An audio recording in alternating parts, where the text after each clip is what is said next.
السلام علیکم ورحمۃ اللہ وبرکاتہ۔ وعلیکم السلام ورحمۃ اللہ وبرکاتہ۔ نحمده ونصلی علی رسولہ الکریم، اما بعد فاعوذ باللہ من الشیطان الرجیم، بسم اللہ الرحمن الرحیم۔ عن ابن عباس قال قال رسول اللہ صلی اللہ علیہ وسلم من سمع سمع اللہ بہ ومن رایا رائے اللہ بہ، رواہ مسلم۔ ابن عباس رضی اللہ تعالی عنہ سے روایت ہے کہ رسول اللہ صلی اللہ علیہ وسلم نے فرمایا، جو شخص شہرت کا طالب ہوگا اللہ تعالیٰ اس کی شہرت کر دے گا، اور جو شخص دکھاوا کرے گا اللہ تعالیٰ اس کا بھی دکھاوا کر دے گا۔ پچھلی حدیث میں ہم نے پڑھا تھا کہ اللہ تعالیٰ انسانوں کی شکلیں اور ان کے مال نہیں دیکھتا، بلکہ ان کے دلوں اور ان کے اعمال کو دیکھتا ہے، اور اگر دیکھا جائے تو اعمال کا دار و مدار پھر انسان کی نیت اور ارادے پر ہوتا ہے۔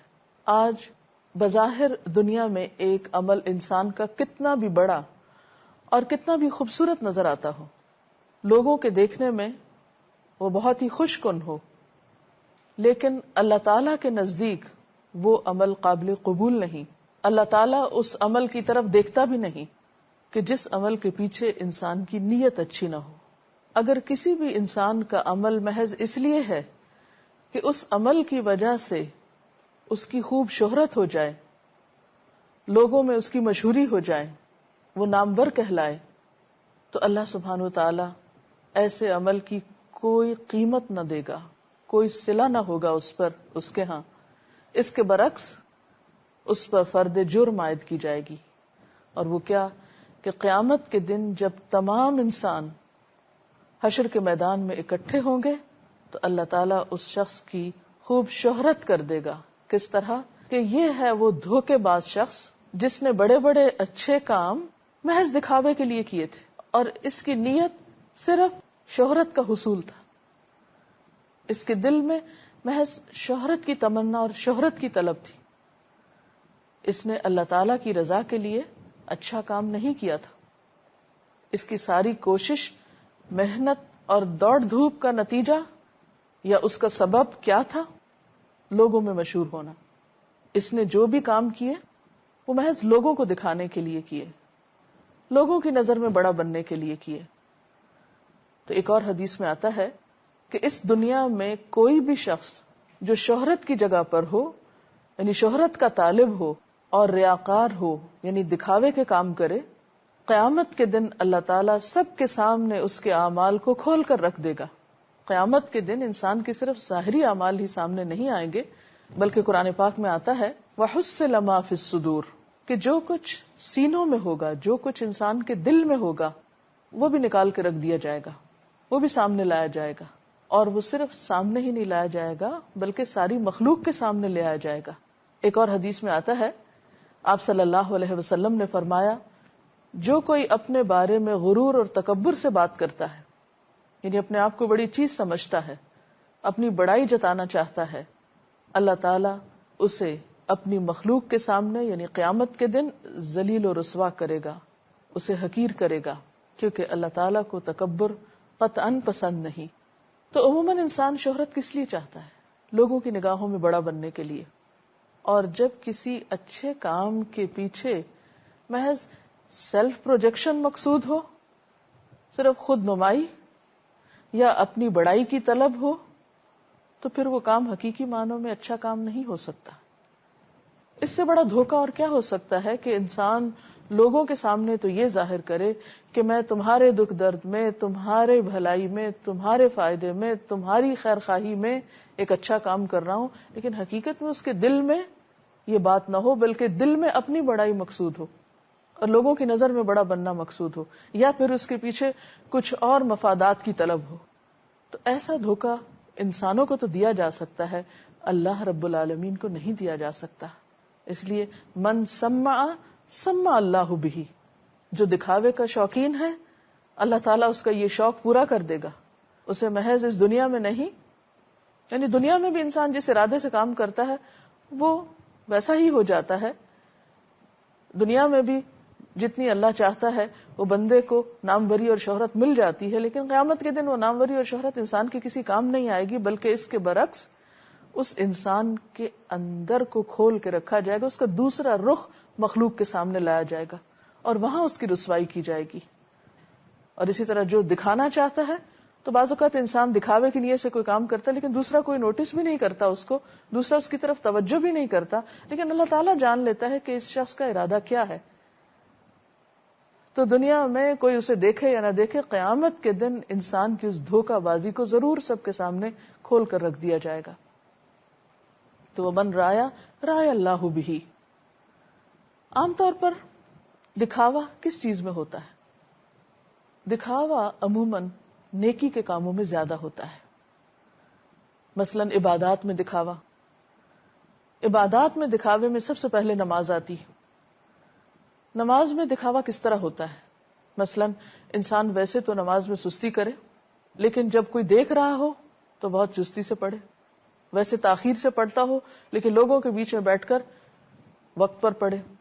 تنہائی میں نماز پڑھے تو محض ٹکرے مارے، جلدی جلدی پڑھ لے.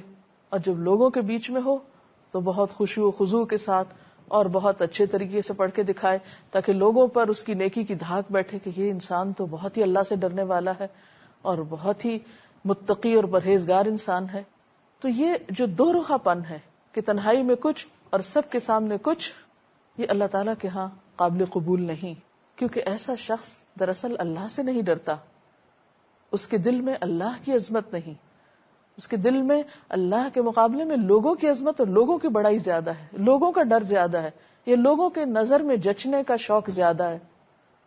تو رسول اللہ صلی اللہ علیہ وسلم نے فرمایا جس نے دکھاوے کی نماز پڑھی اس نے شرک کیا، جس نے دکھاوے کا روزہ رکھا اس نے شرک کیا، جس نے دکھاوے کا صدقہ کیا اس نے شرک کیا، کیونکہ اس نے اللہ کے ساتھ دوسروں کو شریک کر لیا. کیونکہ نماز، روزہ اور یہ قربانی سب کچھ کس لیے ہے؟ قل ان صلاتی و نسکی و محیای و مماتی للہ رب العالمین. آپ کہہ دیجئے کہ میری نماز اور میری قربانی، میرا جینا اور میرا مرنا سب کچھ اللہ رب العالمین کے لیے ہے، لا شریک لہ، اس کا کوئی شریک نہیں. وبذالک امرت وانا اول المسلمین. مجھے اسی چیز کا حکم دیا گیا اور میں سب سے پہلا سر تسلیم خم کرنے والا ہوں، اللہ کا فرما بردار ہوں. لہذا کوئی نماز اور روزہ اور صدقہ اور خیرات اور نیکی کا کوئی کام اس وقت تک قابل قبول نہیں جب تک کہ وہ خالصتاً اللہ تعالیٰ کے لیے نہ ہو، اس کی رضا کے لیے نہ ہو. کیونکہ عبادت تو صرف اللہ کا حق ہے، غیر اللہ کا حق نہیں ہے. ہماری نماز اللہ کے لیے ہونی چاہیے، بندوں کے سامنے نیک بننے کے لیے نہیں. اسی لیے ہم دیکھتے ہیں کہ ایک حدیث میں رسول اللہ صلی اللہ علیہ وسلم نے جبکہ آپ مسیح دجال کا ذکر فرما رہے تھے اور لوگوں کو اس کے بارے میں خبردار کر رہے تھے تو آپ نے فرمایا کیا میں تم لوگوں کو اس چیز کی خبر نہ دوں جو میرے نزدیک مسیح دجال سے بھی زیادہ خوفناک ہے؟ ہم نے عرض کیا کیوں نہیں اے اللہ کے رسول صلی اللہ علیہ وسلم؟ تو آپ نے فرمایا وہ شرک خفی ہے، یعنی چھپا ہوا شرک ہے. اور وہ یہ ہے کہ کوئی شخص نماز پڑھے اور جب نماز پڑھنے کھڑا ہو اور اس دوران اسے محسوس ہو کہ کوئی شخص اس کی طرف دیکھ رہا ہے تو وہ اپنی نماز کو اور خوبصورت بنا دے. یعنی نماز پڑھنے کے لیے کھڑا ہو اور جو ہی اسے محسوس ہو کہ کوئی انسان دیکھ رہا ہے تو نماز بہت اچھے سے پڑھنا شروع کر دے. یعنی جب وہ اللہ کے سامنے کھڑا تھا تو اس کو اپنی نماز خوبصورت بنانے کا خیال نہ آیا، لیکن جب اس نے کسی معمولی انسان کو دیکھا تو اس کے سامنے اپنی نماز خوبصورت بنا دی، تو اس نے اللہ کی قدر نہ کی. ایسا دھوکے باز شخص اتنا خطرناک عمل کرتا ہے کہ اس کا یہ عمل اس کے لیے مسیح دجال سے بھی زیادہ ہلاکت خیز ہے. اسی طرح قیامت کے دن جب لوگ اللہ کے حضور حاضر ہوں گے تو قرآن پاک میں آتا ہے کہ سب کو سجدے کا حکم دیا جائے گا، ساری مخلوق سے مطالبہ کیا جائے گا کہ وہ اللہ تعالیٰ کے سامنے جھکے. ایسے میں وہ شخص جو دنیا میں شہرت کے لیے سجدے کیا کرتا تھا، دکھاوے کی نماز پڑھتا تھا، لوگوں کی نظر میں اچھا بننے کے لیے نماز پڑھتا تھا، تو اس کی پشت یعنی اس کی کمر تختے کی طرح اکڑ جائے گی اور وہ جھک نہ سکے گا، سجدہ نہ کر سکے گا، کیونکہ دنیا میں اس کے سجدے اللہ کے لیے نہ تھے. تو آج بھلا وہ اللہ کو سامنے پا کر سجدہ کیسے کر سکتا ہے؟ قرآن پاک میں آتا ہے وَيُدْعُونَ إِلَى السُّجُودِ فلا یستطیعون، ان کو سجدے کی طرف بلایا جائے گا لیکن وہ استطاعت نہ رکھتے ہوں گے، سجدہ نہ کر سکیں گے. اسی طرح دکھاوے کا روزہ، کہ انسان روزہ رکھے اور خاص طور پر نفلی روزہ، تو اس کے بعد اپنی ایسی شکل یا حالت بنا لے کہ جس سے لوگوں کو اس پر ترس آئے اور بار بار وہ اس کے روزے کا پرچار کریں. پھر اسی طرح دکھاوے کا حج، محض اپنے نام کے ساتھ حاجی لگانے کے لیے کہ لوگوں کو جب یہ پتہ چلے کہ یہ شخص تو حج کر چکا ہے تو ان کے دل میں فوراً خیال آئے گا کہ بہت نیک انسان ہے، لہٰذا یہ ہمارے ساتھ معاملات میں دھوکہ نہیں کرے گا اور اس طرح کاروبار خوب چمکے گا، یا کسی بھی اور دنیاوی غرض کے لیے، یعنی اپنی نیکی کی دھاگ بٹھانے کے لیے اگر کوئی حج کرتا ہے تو ایسا حج بھی قابل قبول نہیں. اسی لیے ہم دیکھتے ہیں کہ رسول اللہ صلی اللہ علیہ وسلم نے حج کے موقع پر جو نیت کی تو اس وقت جو الفاظ تھے آپ کے وہ کیا تھے؟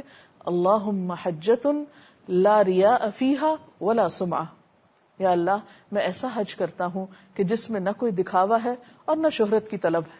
اسی طرح وہ صدقہ خیرات بھی قابل قبول نہیں اور اس پر انسان کو آخرت میں کوئی بھی جزا نہیں ملے گی جو محض دکھاوے کے لیے ہو، لوگوں میں سخی مشہور ہونے کے لیے اور یہ کہلانے کے لیے کہ فلاں شخص بہت بڑے دل کا ہے، بہت خرچ کرتا ہے، یعنی لوگوں کی واہ واہ لینے کے لیے. اگر کوئی شخص مال خرچ کرتا ہے تو ایسا مال خرچ کرنا اس کے لیے فائدے کی بجائے الٹا نقصان دہ ہوگا. اللہ تعالیٰ قرآن پاک میں فرماتے ہیں یا ایھا الذین آمنوا لا تبطلوا صدقاتکم بالمن والاذی کالذی ينفق مالہ رئاء الناس ولا یؤمن باللہ والیوم الآخر. اے لوگو جو ایمان لائے ہو، اپنے مال ضائع مت کرو. لا تبطلوا صدقاتکم، کس طرح؟ بالمن والاذی، احسان جتا کر اور اذیت دے کر. اور یہ کون کرتا ہے؟ کالذی، اس شخص کی طرح، ينفق مالہ رئاء الناس، جو مال کو محض دکھاوے کے لیے خرچ کرتا ہے اور اللہ اور یوم آخرت پر ایمان نہیں رکھتا. کیونکہ جس کو یقین ہو کہ اللہ تعالیٰ دیکھتا ہے پھر وہ لوگوں سے فائدے کی خاطر یا لوگوں میں بڑا بننے کے لیے مال نہیں خرچ کرے گا، یا لوگوں کے اندر اپنی دھاک جمانے کے لیے نہیں، بلکہ وہ انسانیت کی بھلائی اور خیر خواہی میں اس طرح خرچ کرے گا کہ دائیں ہاتھ دے تو بائیں کو خبر بھی نہ ہو، وہ تو زبان پہ ذکر بھی نہیں لائے گا. جس کو یقین ہو کہ اللہ نے دیکھ لیا وہ لوگوں کو کیوں دکھائے گا؟ جس کا ایمان ہو کہ آخرت میں جزا ملنے والی ہے پھر وہ دنیا کے حقیر فائدے کے پیچھے کیوں بھاگے گا؟ یہ سب کچھ اسی وقت ہوتا ہے جب انسان کا ایمان کمزور ہوتا ہے، جب انسان اپنی دنیا کو آخرت پر ترجیح دیتا ہے. لہذا ایسے انسان کے پھر کیے ہوئے عمل بھی ضائع ہو جاتے ہیں. قرآن پاک میں اللہ تعالیٰ فرماتے ہیں من کان یرجو لقاء ربہ فلیعمل عملا صالحا، جو شخص اپنے رب کی ملاقات کی امید رکھتا ہے، یقین رکھتا ہے، تو اسے چاہیے کہ نیک کام کرے. ولا یشرک بعبادت ربہ احدا، اور اپنے رب کی عبادت میں کسی کو شریک نہ کرے. عام طور پر ہم شرک کا معنی یہ سمجھتے ہیں کہ کوئی شخص کسی بت کو پوجے یا غیر اللہ سے کچھ مانگے یا غیر اللہ کے نام پر کچھ کرے. شرک کی ایک قسم یہ بھی ہے کہ انسان عبادت کا، نیکی کا کوئی کام اللہ تعالیٰ کو دکھانے کی بجائے لوگوں کو دکھاتا پھرے، اللہ سے جزا پانے کی بجائے لوگوں سے جزا کی توقع رکھے، تو ایسے شخص کا عمل قابل قبول نہیں. اسی طرح عموماً زندگی کے اور بہت سے کاموں میں دکھاوا ہوتا ہے. مثلا بہت سے لوگ بہت پڑھتے لکھتے اس لیے کہ لوگ ان کو عالم کہیں، لوگوں میں علامہ مشہور ہوں، یا ان کے نام کے ساتھ بڑے بڑے ٹائٹل لگیں، یا لوگوں میں ان کے علم کی دھاک بیٹھ جائے.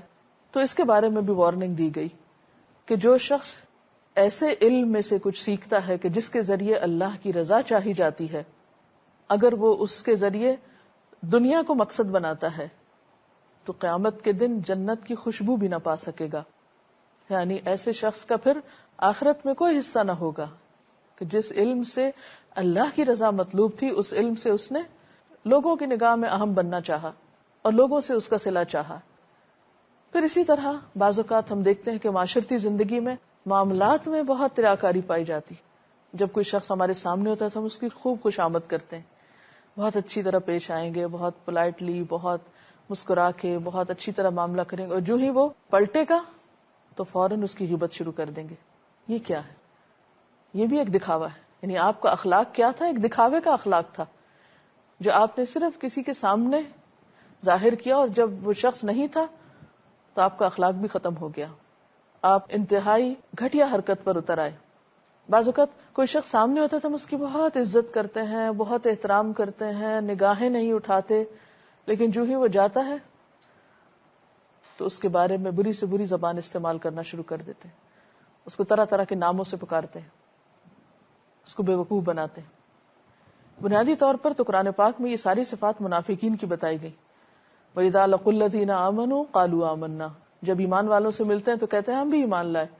وَإِذَا خَلَوْا إِلَىٰ شَيَاطِينِهِمْ قَالُوا إِنَّا مَعَكُمْ، اور جب اپنے شیطانوں سے جا کے ملتے ہیں تو کہتے ہیں ہم تمہارے ساتھ، ہم تو ایسے مذاق کر رہے تھے، ان کو بے وقوف بنا رہے تھے۔ تو بات یہ ہے کہ اس میں جو انسان دوسروں کو بے وقوف بناتا ہے، دوسروں کو دھوکہ دیتا ہے، وہ دوسروں کا کچھ نہیں بگاڑ سکتا، وہ دراصل اپنے آپ ہی کو دھوکہ دے رہا ہوتا ہے۔ جیسے قرآن پاک میں آتا ہے یخادعون اللہ والذین آمنوا وما یخدعون الا انفسهم وما یشعرون، وہ اللہ کو اور اہل ایمان کو دھوکہ دے رہے ہوتے ہیں ایسی حماقتوں کے ساتھ، حالانکہ وہ اپنے آپ ہی کو دھوکہ دے رہے ہوتے ہیں اور ان کو اس کا شعور بھی نہیں ہوتا۔ بہت سے لوگ غلط کام کر کے احساس بھی نہیں رکھتے کہ انہوں نے غلطی کی، وہ اپنی غلطی پر شرمندہ ہونا تو دور کی بات، اس کی اصلاح کی تو دور کی بات، وہ اس غلطی کو غلطی سمجھتے ہی نہیں۔ ان کا ضمیر اس قدر مردہ ہو چکا ہوتا ہے کہ وہ اپنی ان حماقتوں کو، اپنے ان غلط کاریوں کو، سیاہ کاریوں کو وہ ہوشیاری کا نام دیتے ہیں، کانفیڈنٹ ہونے کا نام دیتے ہیں اور انتہائی چالاکی کا ثبوت دیتے ہیں، اور وہ سمجھتے ہیں کہ اس طرح وہ نہایت ذہین اور بہت عقل مند ہیں، حالانکہ اللہ کے نزدیک ایسی حرکتیں کسی عقل مندی کا نام نہیں۔ پھر اسی طرح بعض اوقات ایسا بھی دیکھا گیا ہے کہ جس شخص سے کوئی مفاد مطلوب ہوتا ہے اس کے سامنے انسان بہت اچھا بن جاتا ہے، اور جب وہ شخص نہ ہو تو دوسرے کے ساتھ معاملہ بہت خراب ہوتا ہے۔ مثلا بچوں کے ساتھ پیار کرنا جب ماں باپ سر پر ہوں، اور جب ماں باپ نہ ہوں تو بچوں کی پرواہ بھی نہ کرنا، خواہ وہ چیخ چیخ کے ہلکان ہو رہے ہوں۔ اسی لیے ہم دیکھتے ہیں کہ ہمارے معاشرے میں یتیم بچوں کی حالت بہت نازک ہے، یا ان کے ساتھ عزت کا سلوک نہیں کیا جاتا۔ کس لیے؟ کہ ان کے والدین سر پر نہیں۔ ان بچوں کی تو بہت اہمیت ہے جن کے والدین سامنے یا زندہ ہیں یا ان سے کسی قسم کے مفاد کی توقع ہے، لیکن وہ بچے جو محروم ہیں، بے سہارا ہیں، ان کو ہم کتنی عزت دیتے ہیں، ان کا کتنا خیال رکھتے ہیں، ان کے لیے کتنے تحفے تحائف کا اہتمام کرتے ہیں، ان کی کتنی دل جوئی کرتے ہیں۔ ہم سب اپنے کردار اور اپنے معاملات کو دیکھ سکتے ہیں کہ ہمارے رویے کیا ہیں، ہمارا معاشرہ کس طرف جا رہا ہے، یہ ہم سب کے لیے لمحہ فکریہ ہے۔ پھر اسی طرح بعض اوقات شادی بیاہ کے موقع پر اپنی ناموری کے لیے خوب خرچ کیا جاتا ہے، مثلا دلہن کے لیے بہت اچھے اچھے لباس، زیور اور طرح طرح کی آرائش کا سامان کیا جاتا ہے، لیکن جب وہ گھر پہ آ جاتی ہے اور لوگ دیکھنے والے سامنے نہیں ہوتے تو پھر انتہائی بدترین سلوک بھی کیا جاتا ہے۔ بعض اوقات ضرورت کی چیز بھی نہیں فراہم کی جاتی، جیسے قرآن پاک میں آتا ہے فَوَيْلٌ لِّلْمُصَلِّينَ الَّذِينَ هُمْ عَن صَلَاتِهِمْ سَاهُونَ الَّذِينَ هُمْ يُرَاءُونَ وَيَمْنَعُونَ الْمَاعُونَ، ہلاکت ہے ان نمازیوں کے لیے جو اپنی نمازوں سے غافل ہیں، وہ جو دکھاوا کرتے ہیں اور ضرورت کی معمولی چیز بھی روک لیتے ہیں۔ یعنی یہ کردار صرف بے نماز لوگوں کے اندر نہیں، بعض اوقات نماز پڑھنے والوں کے اندر بھی پایا جاتا ہے جو بظاہر دینداری کا اہتمام کیے ہوئے ہیں، لیکن معاملات میں انتہائی گھٹیا رویوں کا شکار ہے، کہ ویسے دکھاوے کی نمازیں پڑھتے ہیں لیکن انسانی ضروریات میں معمولی چیزیں دینے سے بھی انکار کر دیتے ہیں، اتنے دل کے بخیل ہوتے ہیں، اتنے تنگ دل ہوتے ہیں۔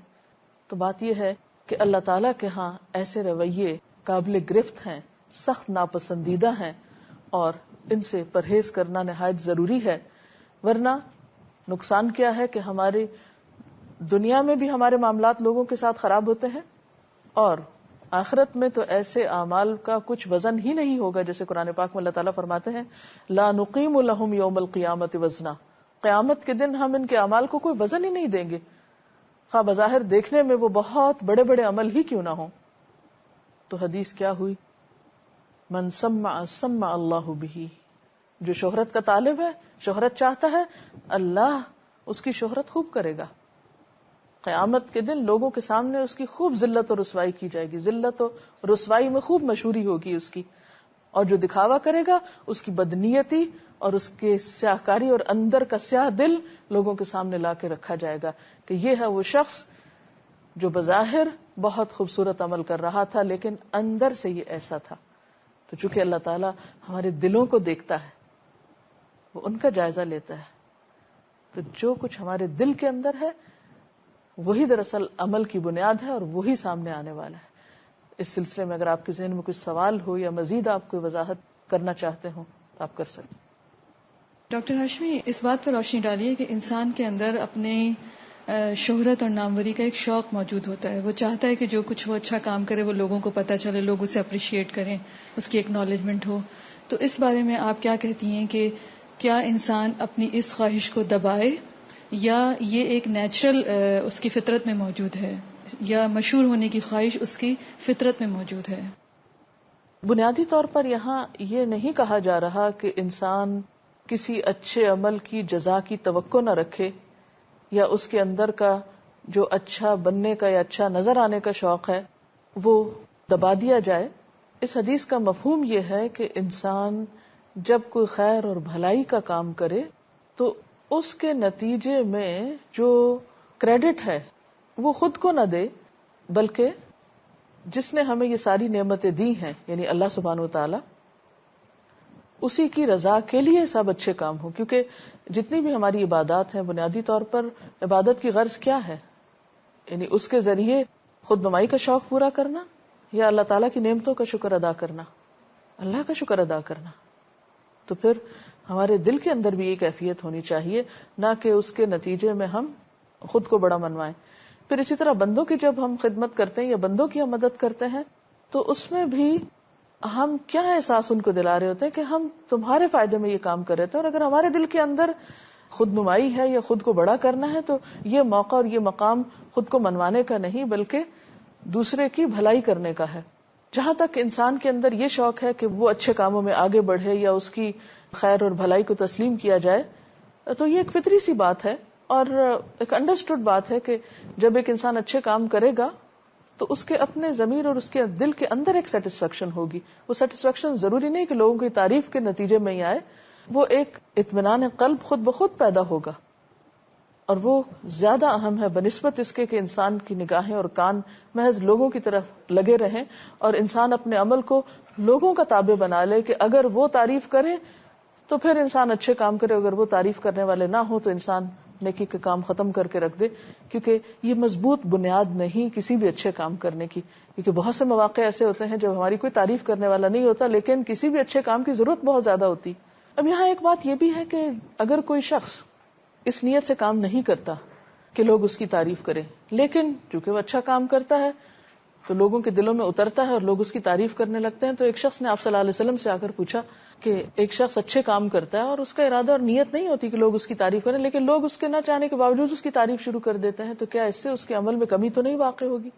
تو آپ نے فرمایا نہیں، تل کا بشرا عاجلہ، یہ جلد ملنے والی خوشخبری یعنی عمل کی قبولیت کی علامت ہے. تو وہ جب ایک انسان کوئی اچھا کام کرتا ہے اور وہ اچھائی ایک اچھے اثرات چھوڑتی ہے اور اس کے نتیجے میں انسان کو جو اطمینان قلب نصیب ہوتا ہے وہ سیٹسفیکشن اس سے کہیں بڑی ہے جو محض ایک تعریف چاہنے کی خواہش کی تکمیل پر انسان کو ملتی. جی کوئی اور سوال؟ جی میں آپ سے یہ پوچھنا چاہوں گی کہ نیت ایک ایسا عمل ہے کہ جو مرتے دم تک جس کا درست ہونا ضروری ہے، تو اس کے لیے انسان مسلسل وہ کون سے عمل اختیار کرے کہ جس کی وجہ سے انسان کی نیت درست رہے آخر وقت تک؟ آپ کا سوال بہت اچھا تھا کہ انسان کا چونکہ دل بدلتا رہتا ہے اور زندگی کے آخری لمحے تک انسان مسلسل جد و جہد اور کوشش میں ہوتا ہے، تو وہ کیا طریقہ ہو کہ جس سے انسان اپنی نیت پر قابو رکھے اور اس کو بھٹکنے یا بدلنے سے روک سکے.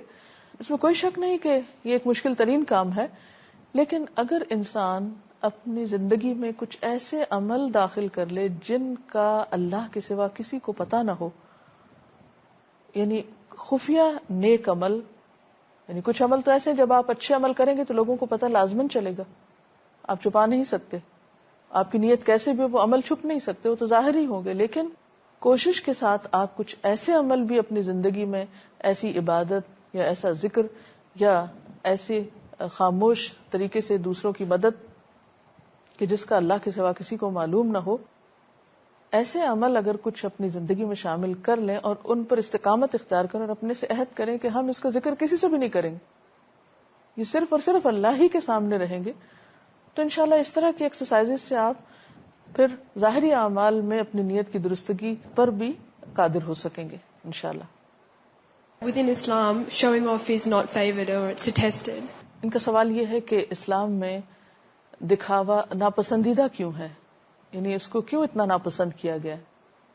اصل میں دکھاوا اور شہرت کی طلب بنیادی طور پر دھوکے پر مبنی ہے. کسی کی خدمت آپ کر رہے ہیں یا اس کی مدد کر رہے ہیں بظاہر اس سے ہمدردی جتانے کے لیے، لیکن اندر سے آپ کی نیت کچھ اور ہے، تو آپ دو رخ انسان ہو گئے. آپ کا ظاہر اور باطن فرق ہے، اور یہ منافقت کی علامت ہے. پھر یہ بھی ہوتا ہے کہ ایک انسان صرف اسی وقت تک کام کرتا ہے جب تک اس کو شہرت ملتی ہے، نام ملتا ہے، اور جہاں نام نہیں ملتا تو وہ کام بھی نہیں کرتا، خواہ وہ کام کتنا امپورٹنٹ کیوں نہ ہو. اسی طرح جو کام اللہ کے لیے ہوتا ہے وہ کام کسی بھی وجہ سے پھر انسان چھوڑتا نہیں، اس کام میں استقامت ہوتی ہے، یعنی نیکی میں انسان کو استقامت اور اسٹیبلٹی نصیب ہوتی ہے. پھر اسی طرح یہ ہے کہ جب ہم لوگوں سے توقعات رکھ کے کوئی کام کرتے ہیں اور لوگ ہماری توقعات پہ پورا نہیں اترتے، مثلا جس درجے کی شہرت یا جس درجے کے صلے کی ہم نے توقع رکھی وہ ہمیں نہیں ملی، تو آئندہ کے لیے ہم وہ کام نہیں کریں گے، یا پھر یہ کہ مایوسی اور نا امیدی کا شکار ہوں گے، اور اس کا ایک نیگیٹو اثر یا ایک منفی اثر خود ہمارے دل پہ پڑے گا. یعنی جب ہم ایسے سے توقع رکھتے ہیں جو ہماری توقع پوری نہیں کر سکتا، تو پھر نتیجہ کیا نکلتا ہے؟ ہم ڈسہارٹ ہوتے ہیں، ہم پریشان ہوتے ہیں، وہ جو ہمارے اندر کی خوشی وہ ختم ہو کر رہ جاتی. یعنی اگر ہماری خوشی کی بنیاد صرف یہی ہے کہ لوگ تعریف کریں تو ہم خوش ہوں، اور اگر وہ نہ کریں تو ہم غمگین ہو جائیں، تو آپ دیکھیے کہ کتنے زیادہ غم ہماری زندگی میں پھر اکٹھے ہو جائیں.